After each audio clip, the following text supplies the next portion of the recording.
میرا دوست ہے رافع۔ اس نے کہا کہ اچھا بھائی، میں نے مختلف علاقوں کے عالم دین اور مفتی حضرات سے ایک چیز مانگی ہے مگر وہ دے نہیں پا رہے۔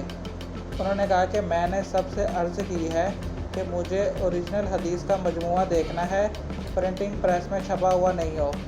ایک تو وہ دکھانے سے قاصر ہیں، دوسرا میں اتھینٹسٹی پر سوال اٹھاتا ہوں کہ ایک عام شخص کو کیسے پتہ چلے گا کہ یہ لکھی ہوئی حدیث واقعی جینون ہے، تو اس پر خاموشی ہے بس۔ انہوں نے کہا کہ مجھے اصل حدیث دیکھنی ہے، بس اتنی سی خواہش ہے۔ تو میں نے کہا کہ یہ ایک اچھی خواہش ہے کہ آپ کو تمام کی تمام حدیث چاہیے جو مطلب اصلی ہوں۔ یار میں آپ کو بتاؤں کہ جو بھی آتی ہیں وہی پڑھ لو، اور جو دونوں طرف کا پوائنٹ آف ویو ہوتا ہے وہ پڑھ لیا کرو۔ جیسے میں آپ کو بتاؤں کہ حضرت ابراہیم علیہ السلام، ان کے جو والد تھے نا وہ بت پرست تھے، قرآن پاک میں بھی ذکر ہے، لیکن کچھ لوگ ہیں وہ کہتے ہیں کہ ان کے چچا تھے۔ عربی میں جو لفظ استعمال ہوا ہے نا والد کے لیے، اس کا مطلب چچا بھی ہوتا ہے، اکثر لوگ یہ کہتے ہیں۔ تو کچھ لوگ کہتے ہیں کہ نہیں ان کے والد صاحب بھی تھے، کچھ کہتے ہیں کہ ان کے چچا تھے، تو لیکن وہ تھے۔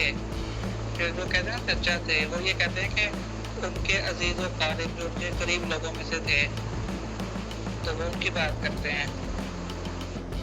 تو پھر رافع نے کہا کہ بھائی حدیث تو رسول اللہ صلی اللہ علیہ وسلم کے جانے کے تقریباً 200 سال بعد لکھی گئی تھیں، مطلب جنہوں نے لکھی تو انہوں نے سنی نہیں ڈائریکٹ، اور جن سے لکھی انہوں نے بھی ڈائریکٹ نہیں سنی تھی۔ تو میں نے کہا کہ وہی تو کہہ رہا ہوں، اگر کوئی ایک حدیث ہے تو ایک طبقہ کہے گا کہ یہ حدیث نہیں ہے، جبکہ دوسرا کہے گا یہ تو ہے۔ میں نے کہا کہ وہ اپنے دلائل دے گا، وہ اپنے دلائل دے گا۔ میں نے کہا کہ دونوں طرف کا موقف سن لو اور پڑھ لو۔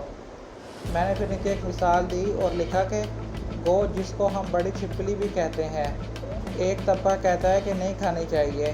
ایک بار نبی پاک صلی اللہ علیہ وسلم کو گو کھانے میں پیش کی گئی تھی تو آپ صلی اللہ علیہ وسلم نے گو نہیں کھائی تھی، اور اس دوران دوسروں کو بھی منع نہیں کیا تھا، لیکن بعد میں آپ نے منع کر دیا تھا کہ گو نہیں کھانی چاہیے۔